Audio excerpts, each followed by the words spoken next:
Well, good afternoon. Mr. President, welcome back to Pittsburgh. So glad to have you.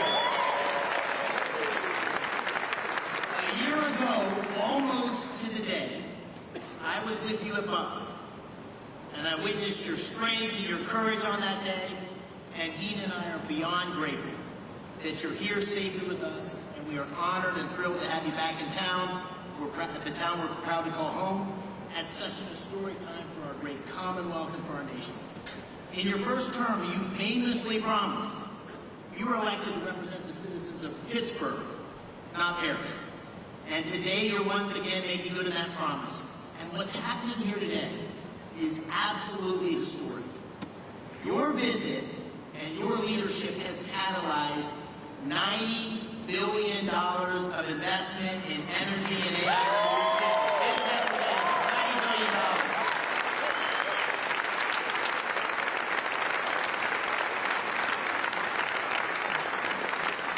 Your presence and those commitments showcase Pennsylvania's story to the world.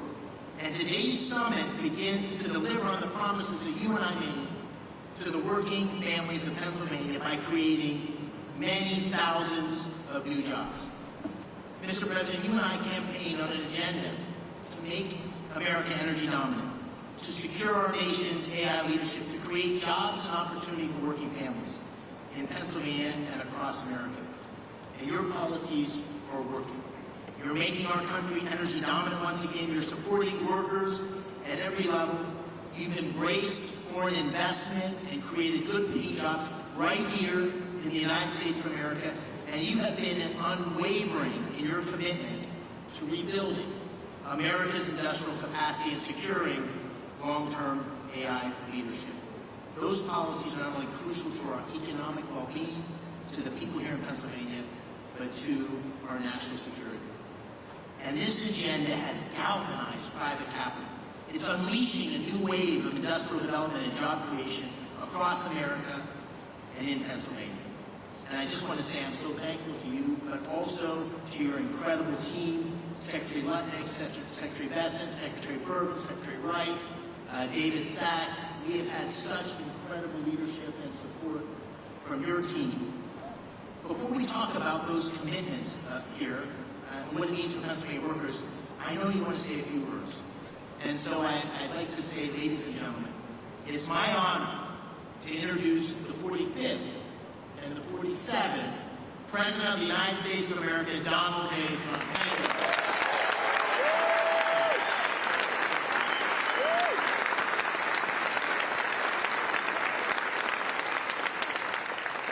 Thank you. Thank you very much. It's a real honor to be here. This is a place that warms my heart. It's we do very well in this state, as you know, 3 times actually, and it's been a tremendous experience. I went to school here, to college here, and got to know it very well. And the people are the greatest people on earth, so it's a real honor to be here. And I have to say about David and Dina, they had the toughest race there was. I said, this is going to be a tough one. And every campaign stop that I made, we had lots of people, tens of thousands would be a small crowd. And I'd invite David, and he'd get up and do a fantastic job. And it all worked out, but he won a race that was really not doable. I think his opponent was here for a long time, and his father was there for about 50 years at least total. And those people are the people who beat him. So I just want to congratulate him. It's amazing. And he wouldn't have done it without Dina, that I can tell you. Anybody that knows Dina knows exactly what I'm saying.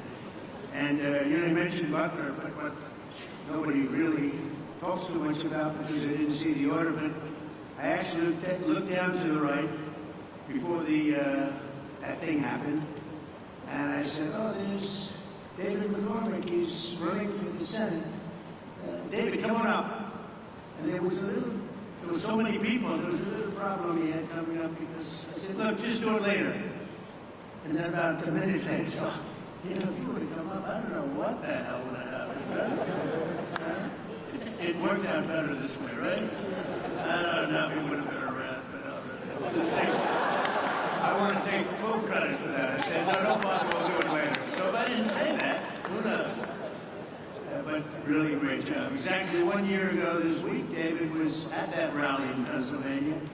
And 12 months later, look at what we have. We have a president, we have really, I mean, if you think about it, we had a country, and I just left the NATO leaders, I left the Middle East, the Kingdom of Saudi Arabia, Qatar, as you know, here, so great, and UAE, these are three great leaders. And then we just made a deal with NATO where they pay for everything and we give them the ammunition and the missiles and we give them whatever they want. We're going to get that war stopped. It's so bad. But every leader said, no matter where, they all said the same thing to me, some of them separately, but in the same words, just about. He said, it's amazing. 1 year ago, you had a dead country. We were dead. We didn't think you could ever come back. And now, today, you have the hottest country anywhere in the world. It's true. So, we're back in Pittsburgh to announce the largest package of investments in the history of the Commonwealth of Pennsylvania, and it's not even close. I don't imagine it's too close. I don't think second is too close. That's a big statement. This afternoon, 20 leading technology and energy companies are announcing more than $92 billion of investments in Pennsylvania. And if you want, we can probably get them up. Let's talk for a minute. But this is a really triumphant day for the people of the Commonwealth and for the United States of America. We're doing things that nobody ever thought possible. As of about a month and a half ago, when we came back from the Middle East, we came back with $5.1 trillion of investments from the three countries that I mentioned, and they're great people, great leaders of those countries. But we came back with many, many planes that they are going to build through Boeing. They came back with a package of goods that were, nobody's seen. I don't think anybody's seen. $5.1 trillion, and we are now at about 16. Think of this: $16 trillion, and we're at a little bit less than 6 months. But really, we're probably at 3 months because it took me a little time to get started, right? So in 3.5, 4 months, let's say, we have about $16 trillion. There's never been anything like that in history. You can go for years and they didn't have numbers like that. And if you look at the last administration, you had negative numbers. You didn't have positive numbers. You're going in the wrong direction. We have the hottest country, and we're going to keep it that way. Today's commitments are ensuring that the future is going to be designed, built, and made right here in Pennsylvania and right here in Pittsburgh, and I have to say right here in the United States of America.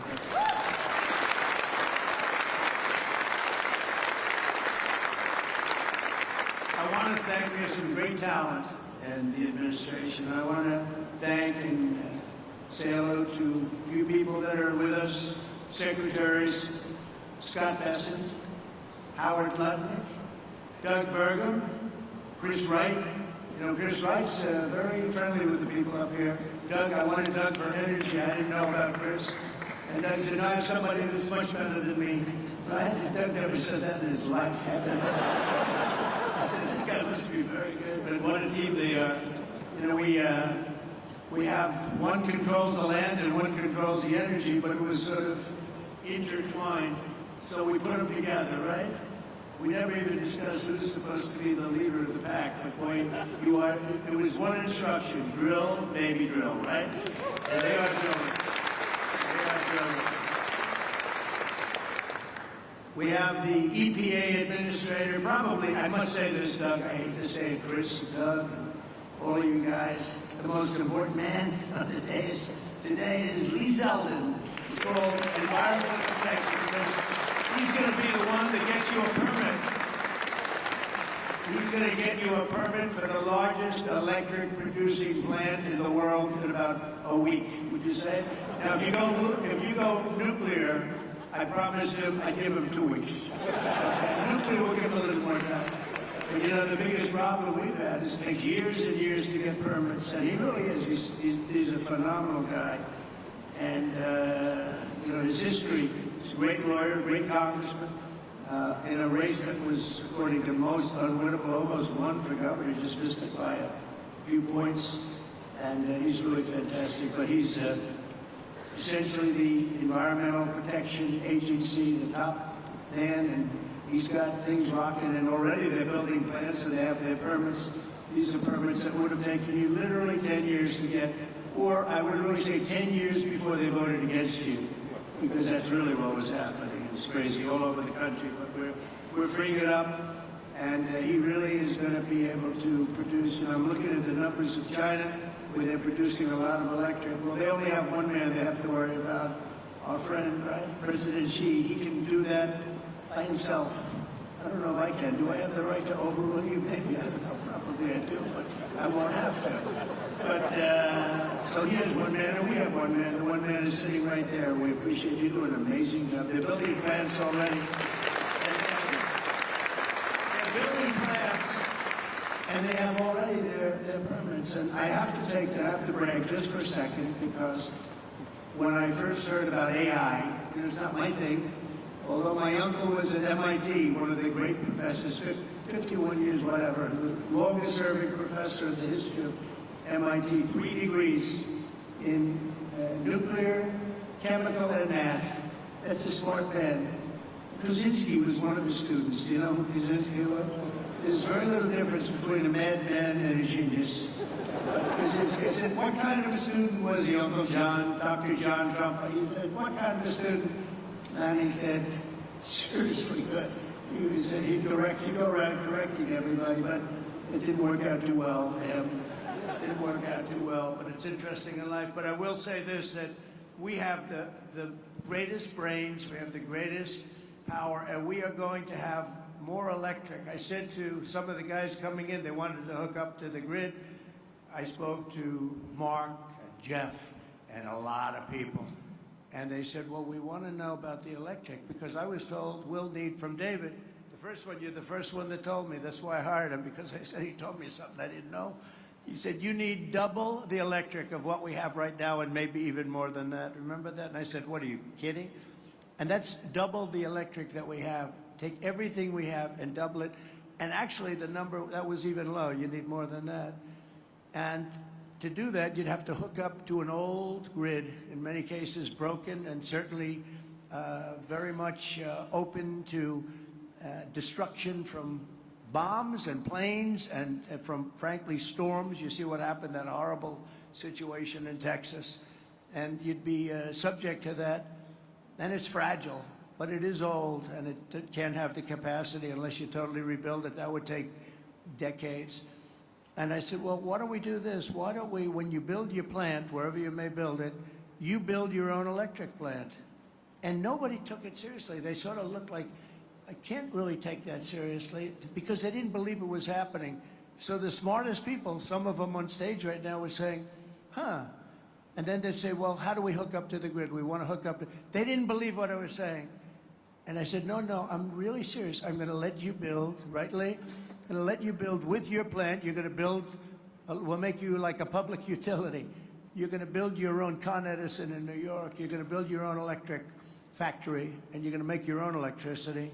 So this way you can have a great plant. And what you'll do is if you have excess, you can sell it back into the grid. You'll even make money from the electric business, because these guys do know how to make money. They'll end up doing things that will be shocking.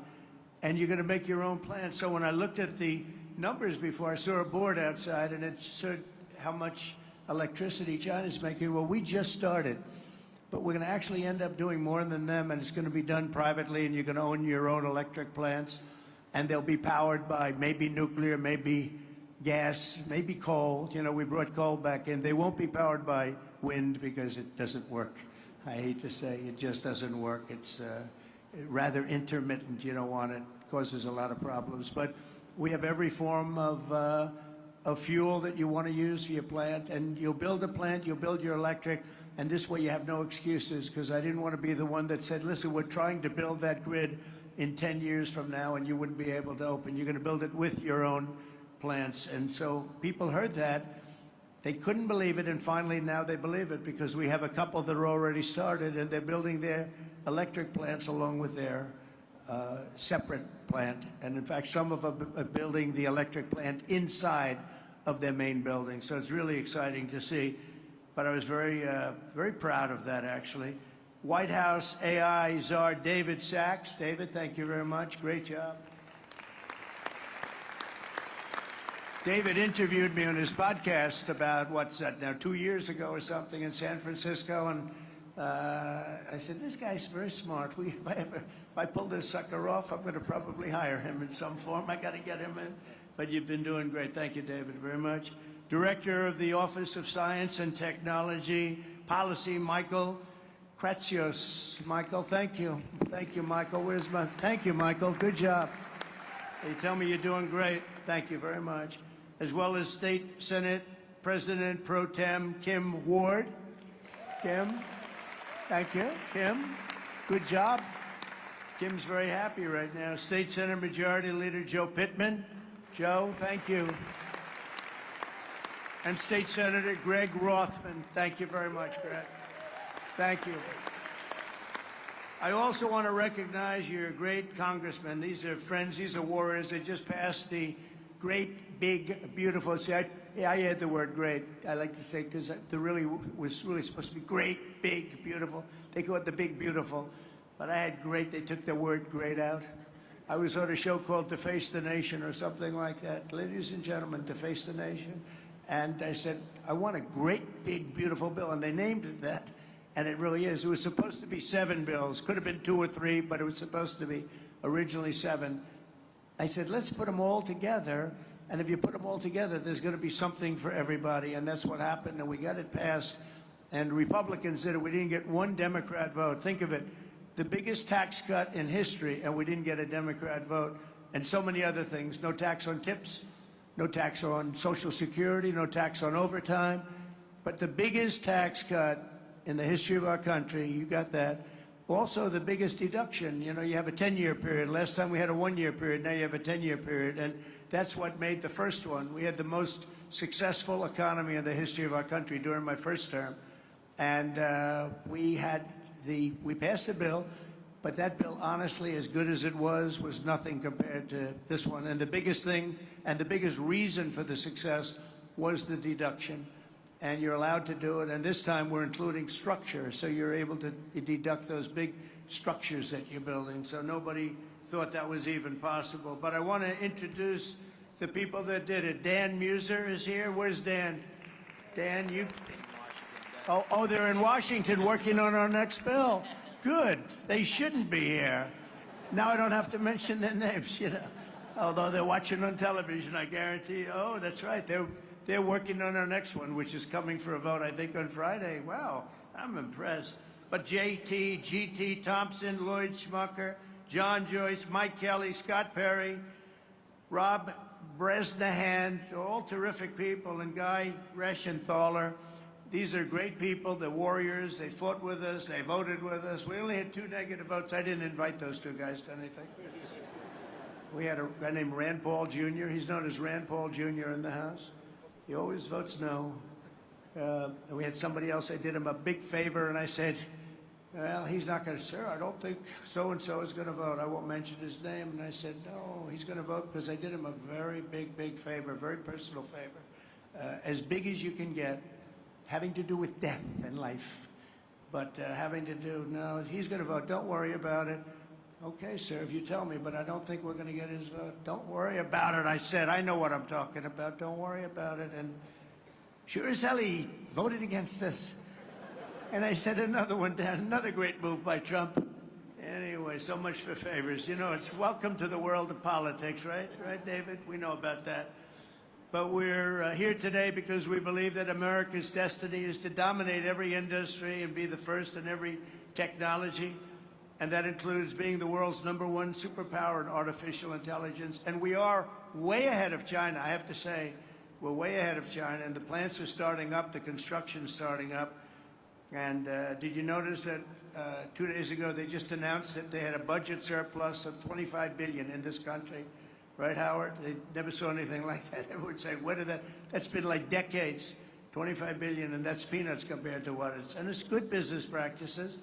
The tariffs are coming in by the hundreds of billions of dollars, and they're really at the infant stage right now. It's only on cars and steel, mostly, and the rest is starting to kick in. We just made a deal today, a big one with Indonesia, a great deal, and they've opened up Indonesia fully. You know, Indonesia really has great copper, very, very powerful copper, but they have a lot of things, and we have full access to Indonesia.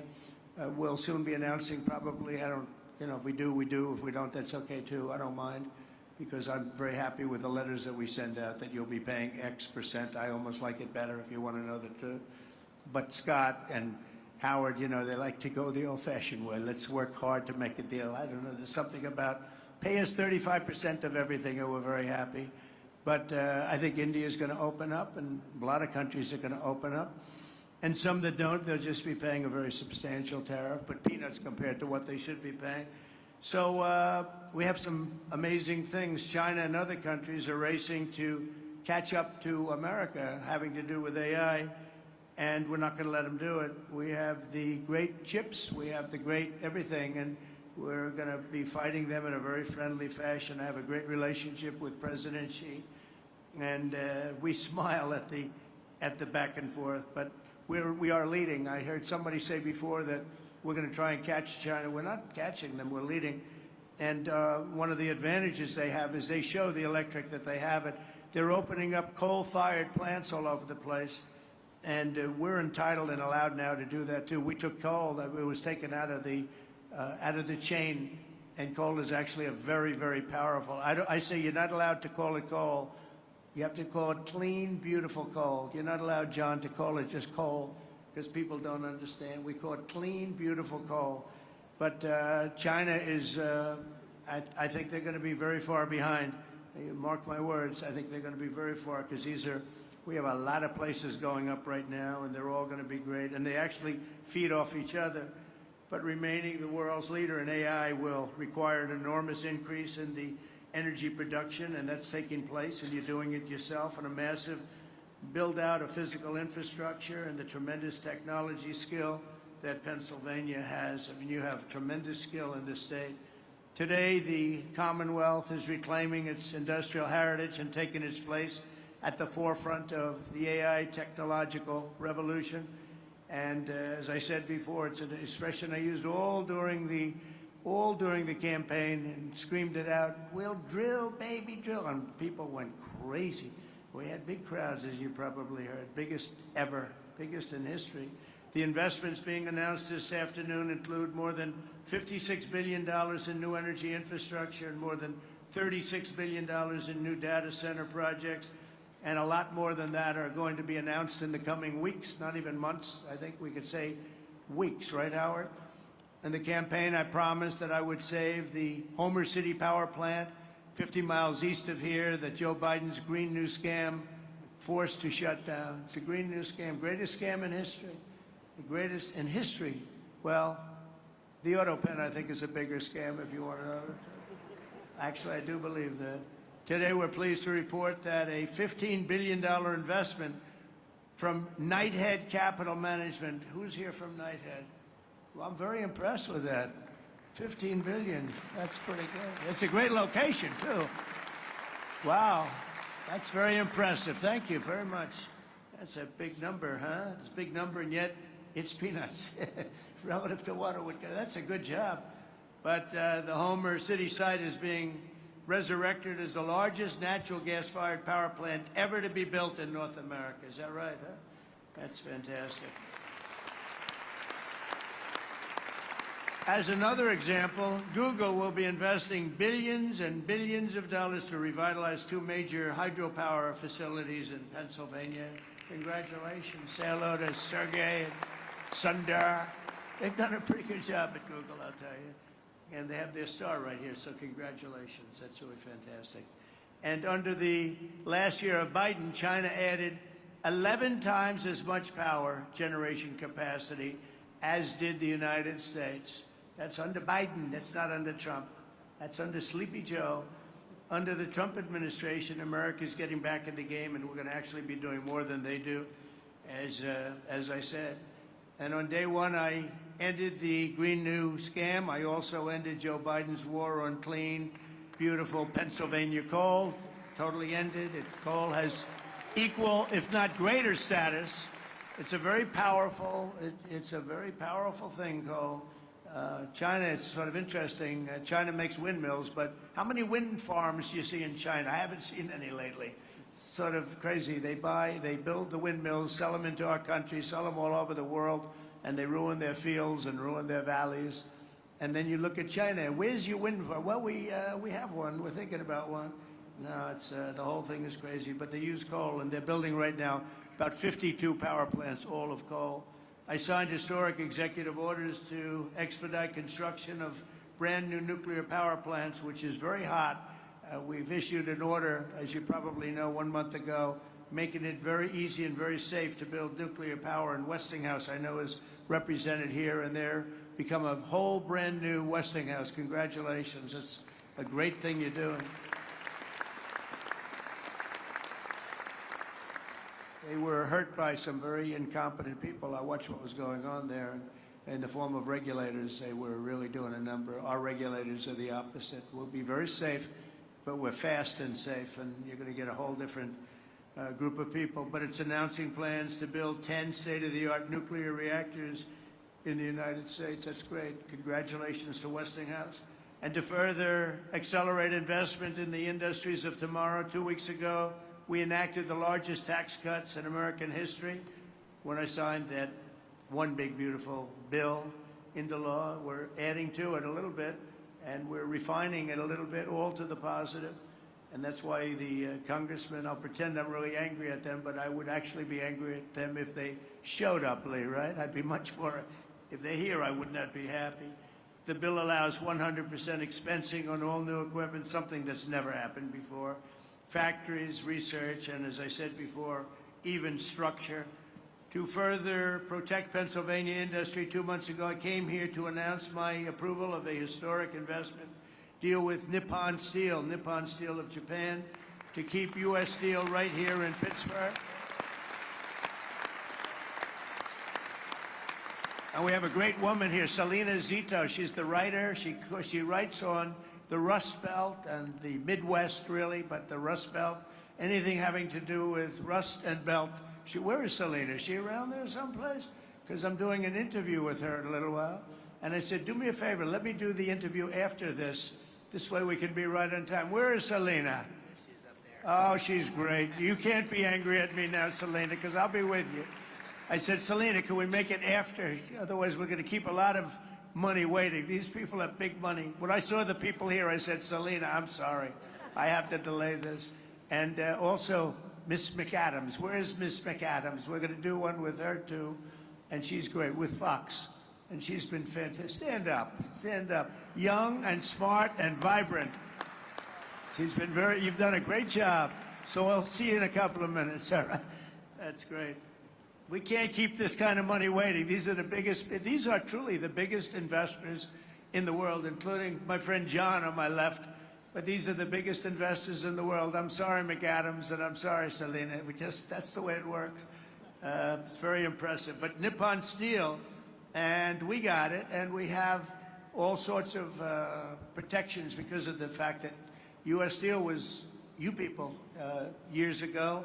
80 years ago, it was the biggest company in the world, most powerful company in the world, and we were very strong. And Nippon's coming in. They're going to be investing $17 billion. They're going to build new plants all over the country using U.S. Steel, and we have the absolute control because we don't want to lose control of that one name.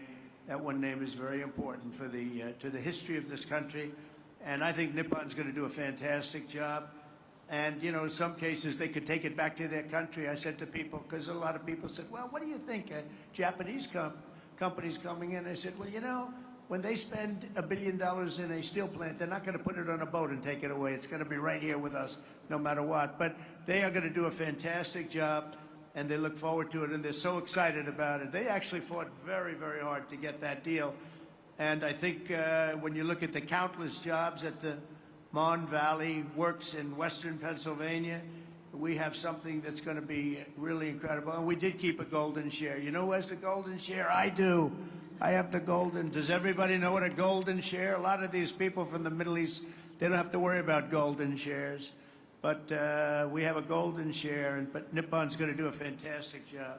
With that historic announcement and the new commitments being made today, we're building a future where American workers will forge the steel, produce the energy, build the factories, and really run a country like, I believe, like this country has never been run before. I think we have a true golden age for America. We've been showing it, and it truly is the hottest country anywhere in the world. And I'm honored to be in Pennsylvania, and I'm honored to be in Pittsburgh, and you're going to see some real action here, so get ready. Lots of jobs, lots of success. Really a beautiful thing is, it's going to be beautiful to behold. So enjoy yourselves, and I look forward to hearing some of your geniuses speak. If that's okay, I'll stay around, all right? Okay, thank you. Thank you, Mr. President. Thank you so much. Again, thank you for being here. And you coming has allowed us to have this incredible summit. It won't surprise you, this summit was Dina's idea. But what it's allowed us to do is catalyze the investment. It's allowed us to get a lot of attention on Pennsylvania's story. And it's allowed us to deliver on the promises you and I talked about, which is jobs for working families, really create opportunity here in Pennsylvania. So it's the manifestation of your agenda. And we're going to talk today about those $90 billion of investment. You'll hear from Blackstone and QTS, CoreWeave, and others. They pledged $36 billion to build data centers. You also hear from companies that invested tens of billions in generating the power needed to run those data centers. We have great investments in natural gas production and pipelines, but also in nuclear. Brookfield's repowering of 2 hydro facilities with Google that you mentioned. The great Pittsburgh company Westinghouse will tell you how they're going to deliver on your call to strengthen America's nuclear power industrial base by placing 10 reactors under construction by 2030. And Constellation, which is here, Joe Dominguez, is upgrading Limerick Clean Energy Center to bring an additional 340 megawatts online. First Energy and Pennsylvania's PPL have collectively pledged $20 billion to build and operate the grid infrastructure required to support a data center renaissance right here in Pennsylvania, and to ensure that ratepayers don't foot the bill. And finally, you got technology companies like Google, that they're investing in bringing the benefits of AI to Main Street, and their AI Works for Pennsylvania initiative, which will offer AI training for 1 million small businesses. The great thing about today is these are not empty promises. These are tangible, real commitments, and they're only the beginning. The distinguished leaders you have around the table here, from Larry Fink to Darren Woods, from Toby Rice to Bruce Flatt, to great global investors like my good friends Chow Kit from Singapore, Haldun Al-Mubarak from the United Arab Emirates. They've traveled long distances to witness firsthand this historic moment and to see firsthand what's happening in Pennsylvania. And these investments are a testament to Pennsylvania's unique resources. Unbelievable natural gas reserves, abundant fresh water, a massive installed base of nuclear power, incredible tech universities like CMU, our host today, thank you, Farnham, amazing skilled trade engineers represented by Pennsylvania's own Rob Baer and Brandon Bishop here of the National Building Trades. But none of this would have happened. None of this would have happened without your unwavering commitment to unleashing American energy dominance and standing up for workers in Pennsylvania and across the nation. They're going to see those workers' tangible job opportunities here today. These projects will create tens of thousands of construction jobs and thousands of well-paying direct and indirect jobs supporting these projects, supporting these industries. It's going to make a big difference in Pennsylvania communities. So, Mr. President, this is the beginning of an economic renaissance for Pennsylvania and a huge step forward. And I want to thank you for making it possible and for being here in the Steel City. So let me give you one more hand. Thank you. Thank you. So with that, if it's all right with you, Mr. President, I'm going to call on a handful of the people here and let them tell you a little bit about what they're thinking and why they're investing. I'll start with, to your left, John Gray, President and COO of Blackstone. $25 billion in data center and energy infrastructure in Northeast PA. Thank you, Dave. I want to start by thanking President Trump for recognizing the importance of American leadership in AI innovation. and for prioritizing the physical investment required in digital and energy infrastructure to make this AI revolution possible. We believe this new technology can lead to a manufacturing renaissance in the United States. Generating electrons will spur economic activity and employment growth right here in Pennsylvania. That also leads me to thank Senator McCormick for hosting this terrific summit, with Dina's help, of course.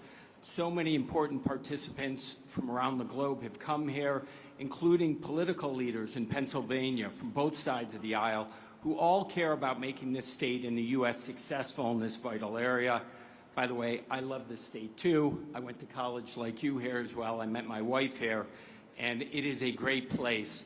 I will say that at Blackstone we have enormous investments here, and we're very excited to announce that we're going to make a further $25 billion investment into Pennsylvania's digital and energy infrastructure. Great. The investment should catalyze over the next 10-plus year a further $60 billion on top of that into the state. Pennsylvania, as you've heard, is uniquely situated as a strategic hub to power the nation's AI objectives. Abundant, low-cost energy, 20% of the country's natural gas production, and by co-locating data centers next to the natural gas, we eliminate the enormous cost and time delays with these projects, which makes us super bullish on this state. America's AI future obviously requires rapid acceleration of data center construction. Our company, QTS, is the largest independent data center developer and operator in the world. QTS has secured multiple land sites throughout the northeast of Pennsylvania. We're very excited about that. The co-CEO tag is over there. We're also excited to announce today a JV with Pennsylvania utility PPL to invest in new natural gas generation facilities. These will ensure grid reliability and power Pennsylvania's digital infrastructure, as well as homes and businesses across the Commonwealth. Net here, this continues our long-term partnership at Blackstone with Pennsylvania. We believe 6,000 plus jobs will be created or supported annually over the 10-year construction timeline. Over 3,000 permanent jobs will be created or supported by QTS and its customers. We have long-standing relationships with labor. We plan to continue those here in Pennsylvania, and we intend to commence construction on these projects by year-end 2028. Thank you for having us today, Senator McCormick. Thank you, President Trump, for your leadership. We are honored and excited to be investing in the future of Pennsylvania and the United States. All right. Thank you, John. That's great. And I'm going to keep us moving because there's so many people here I want to call on. Brian Tierney, CEO of First Energy, a $9.3 billion investment across PA to expand power distribution and strengthen grid infrastructure. Brian. Thank you, Senator McCormick, and thank you, President Trump, for your leadership, particularly on energy security and what it means to our economy. At First Energy Pennsylvania, we have 6,000 contractors and employees who are thrilled to serve 2 million customers in the state. We are planning $15 billion of investment between now and the end of your term in the distribution grid and the transmission grid to enable things like artificial intelligence development, shale gas development, and any other form of economic and technological development that there is. We have partnered with the unions, the IBEW and the UWUA. We have a journeyman lineman hiring program, and we have an apprenticeship program that will create not just jobs, but long-term good-paying careers for the people of the Commonwealth. We're thrilled to be making this investment in the grid and infrastructure in the Commonwealth and look forward to working with those around the table to make it happen in the years to come. Thank you. Thank you. Thank you, Brian. All right. Dan Summer, you know, a Pittsburgh iconic name, Westinghouse. $6 billion. This ties directly to the executive order and your commitment to nuclear power. $6 billion investment to deliver 10 new large nuclear reactors by 2030, consistent with your executive order. And we're so excited about it here. Dan, take it away. Senator McCormick, thank you. President Trump, you've led on nuclear energy in this country, and you've reinvigorated our industry with the vision that you've set forth in your executive orders. Our industry is reinvigorated. We're ready to mobilize. Westinghouse today is the world's leader in nuclear technology. Over 50% of the reactors that operate in the world use Westinghouse technology, and today, we as a company service over 60% of the world's operating nuclear fleet right here from our headquarters in the Pittsburgh region, actually Butler County, as well as sites around the country and around the world. What we're happy to share today is we've taken the call to action under your executive order to partner with companies across our industry to mobilize a plan to deliver 10 AP1000 reactors in the U.S. with construction to begin by 2030. This is not only critical to achieve your goals with respect to energy dominance and winning the AI race, but it's a driver of massive economic benefit across our country. When we deploy a fleet aligned to your vision, we'll drive $75 billion of economic value across the United States, with $6 billion of value here in Pennsylvania.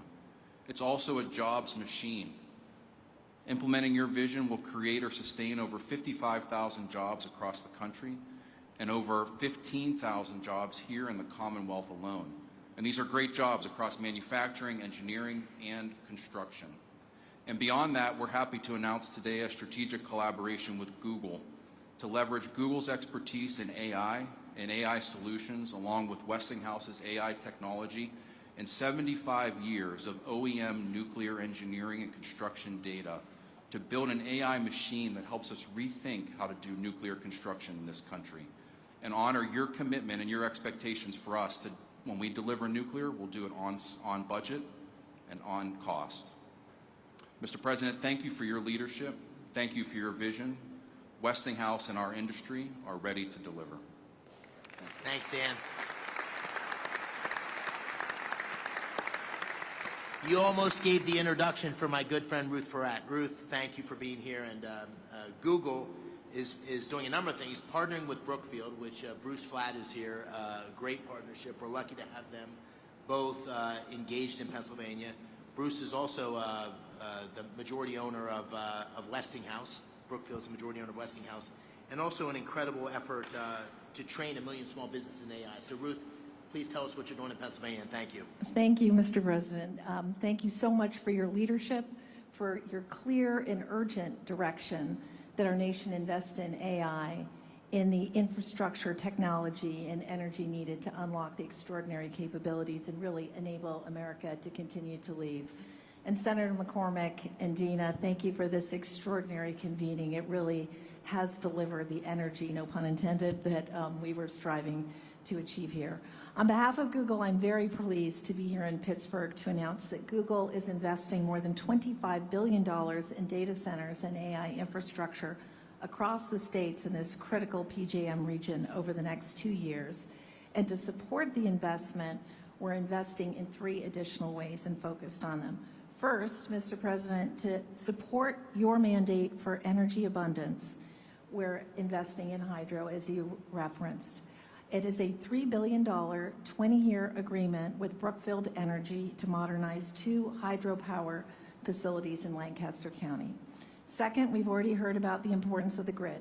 The Department of Energy has estimated that there is up to 100 gigawatts of additional capacity in America's grid infrastructure if we collectively work to unlock it. So at Google, 2 things. We're applying advanced technology to ensure that we're most efficiently using power from the grid, and we're also working on ways that AI can help to identify and deploy capacity more efficiently.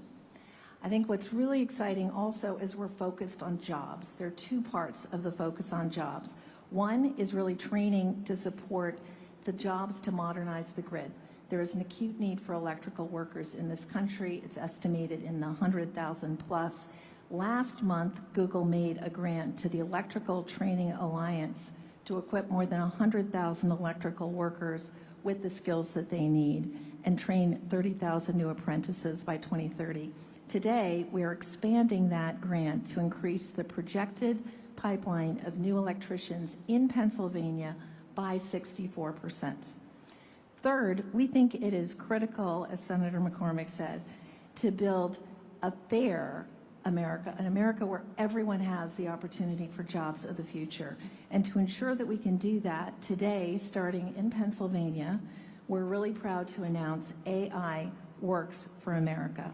And through partnerships with leading employers, universities, skilled trades, and manufacturers, we're going to help train American workers and students by teaching them essential AI skills. And as part of this, I'm very proud that Google will be offering free AI training to every small business in the Commonwealth of Pennsylvania.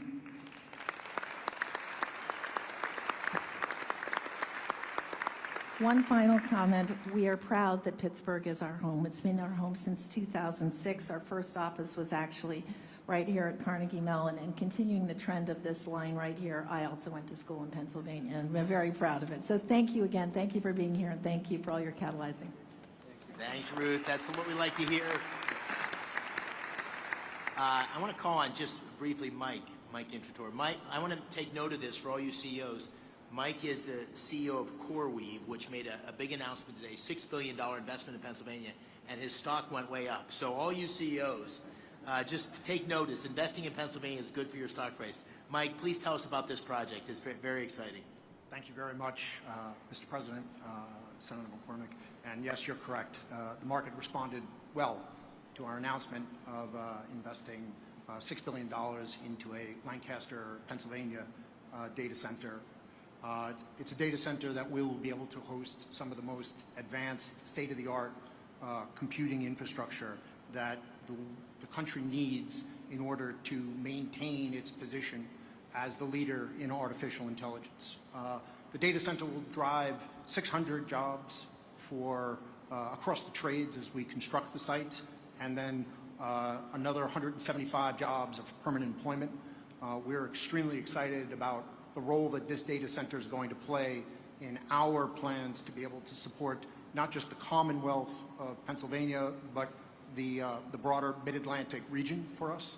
And you know, your support has been incredible across the energy space that's required to deliver clean, reliable power, as well as your support for artificial intelligence at large. Thank you very much. We appreciate your support.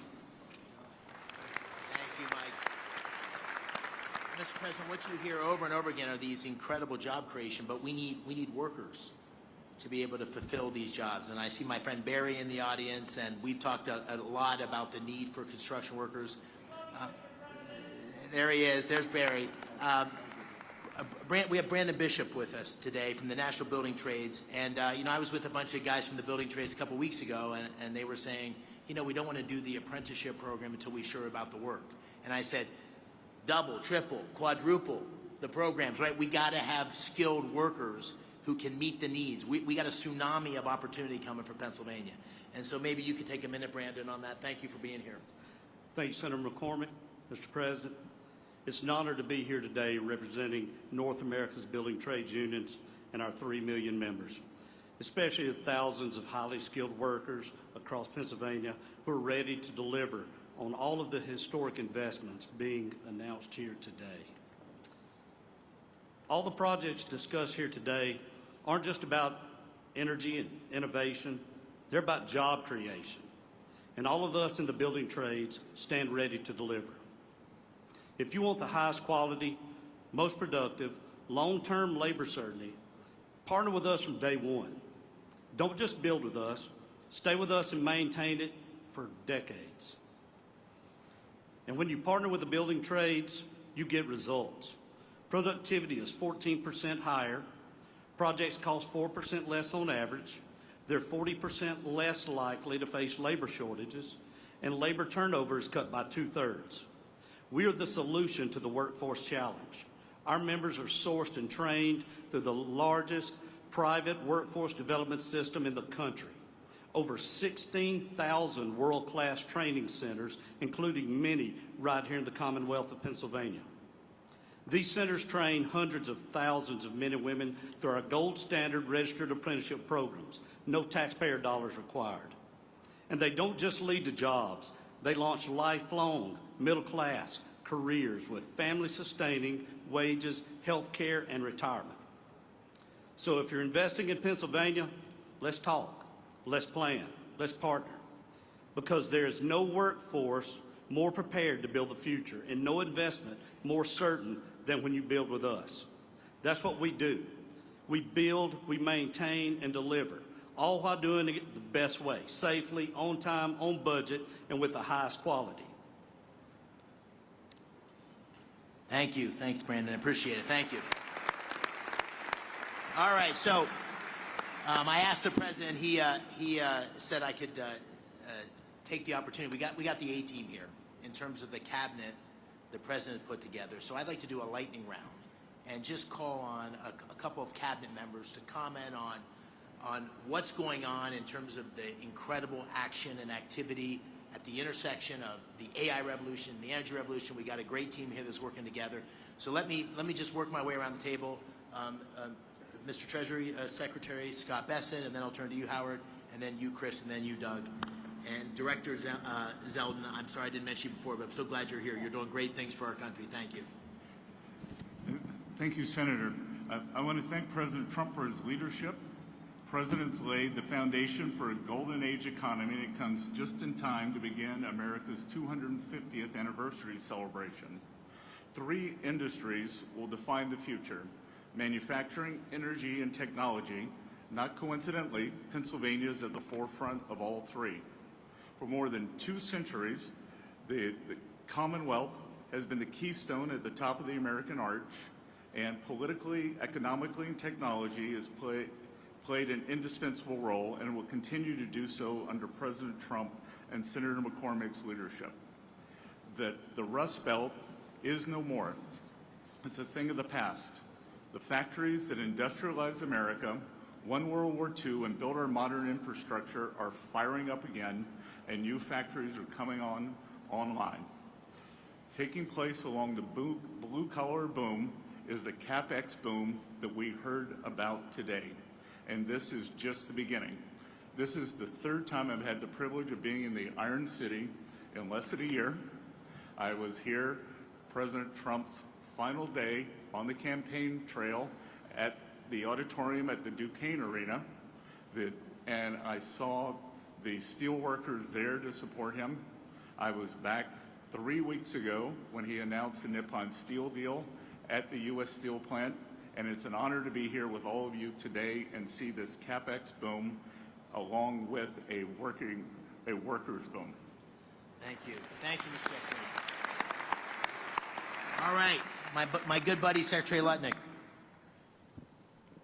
Advanced manufacturing, technology lead. Our technology is the best in the world. President Trump is out to unleash that technology to make sure we win the AI race. But he knows that we need energy to drive it. And that's why he campaigned on drill, baby, drill, because we need energy.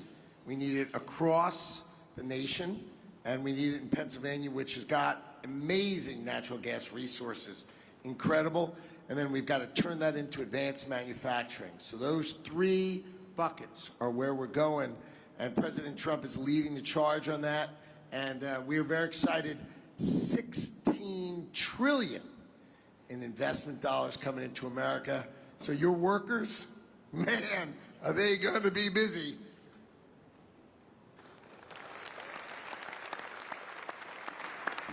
Secretary Wright, let me turn to you, and then Secretary Burgum.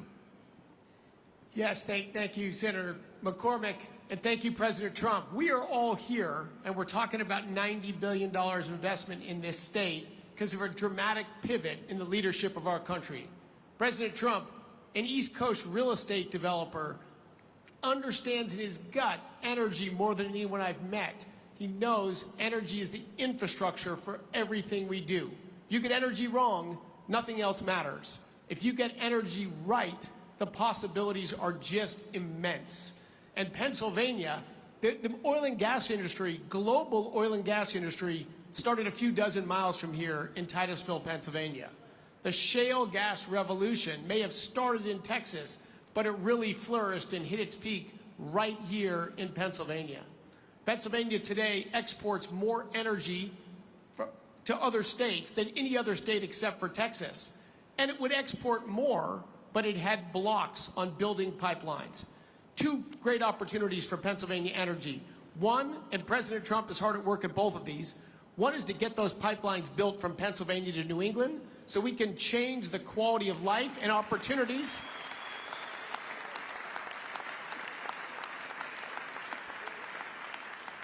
People in New England have a lower quality of life than they deserve for bad political decisions. That can be changed. And number two, the opposition to building pipelines out of Pennsylvania doesn't stop the production of gas in Pennsylvania. Pennsylvania natural gas production could ramp up tremendously fast, and Pennsylvania could lead the world in AI and reshoring manufacturing. Secretary Burgum. Thank you. Thank you, David. Dina, President Trump, it's such an honor to work for you. Your vision of energy dominance is the foundation of this golden age for America is coming true. And it's just common sense. You've called this the party of common sense, but it's when we talk about cutting taxes like never before, cutting regulations, speeding permitting, we're the hottest country in the world because of the policy changes that are drawing all that capital to come here. And now we combine this with the incredible natural resources that we have. You understand better than anyone that the balance sheet of America is the biggest balance sheet in the world, the natural resources that we have. And by unleashing energy, you know that that's what's lowered inflation. It's bringing prosperity at home, but it's also bringing peace abroad. You identified that there was a couple of threats to our country. One was Iran having a nuclear weapon. The other was losing the AI arms race to China. You took care of one of those a few weeks ago. You're helping to take care of the other one here. And I just want to say again that your understanding of what needs to be done, your understanding that we need more power, because a kilowatt of electricity today is worth more than it ever has been in human history, because we can take Pennsylvania natural resources like gas, turn it to electricity, turn it to intelligence, and that intelligence lifts every single industry, not just one industry, not the company that owns the data center. It lifts everybody that uses it. This is going to be the biggest change in human productivity in history, and the U.S. is going to lead thanks to your vision. Thank you. Listen, I want to just close by saying what an extraordinary group of people here today. Thank you all for coming. There's just people you could talk for days just listening to the people around this table. So thank you for being here. Thank you for your commitment and investment in Pennsylvania. Thank you all you in the audience. The Pittsburgh Post-Gazette ran an article last week, and it said in the first line or two, not since the days of Andrew Carnegie has so much economic power been gathered in one room in Pittsburgh. And I really believe, Mr. President, based on you being here, we're going to look back on this day and say that this was a real seminal moment in the history of our Commonwealth, and maybe even in the history of our country, because not only of you being here, but all the policies that are leading us in this direction and the leadership you're showing. So I want to thank you on behalf of Dean and me. Thank you on behalf of Pittsburgh and Pennsylvania. We're grateful for your leadership, and thank you for being here today.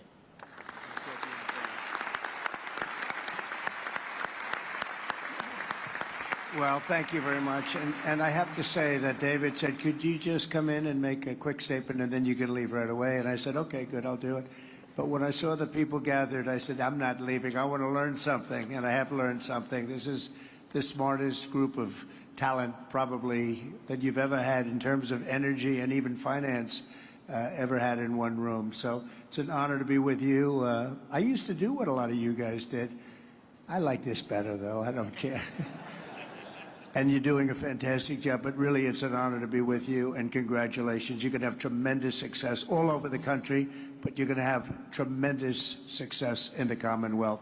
So good luck to everybody. And if I can help you, let me know. Thank you very much.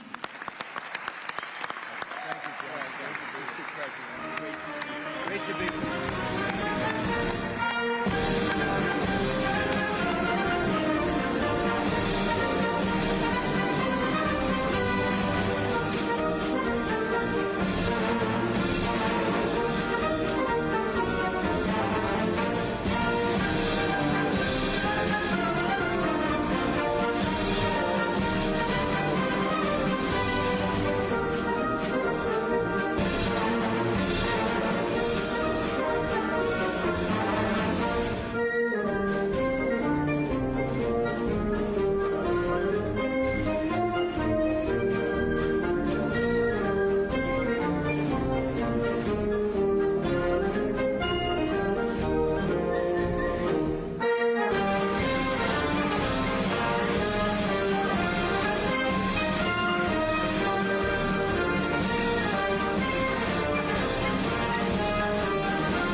you.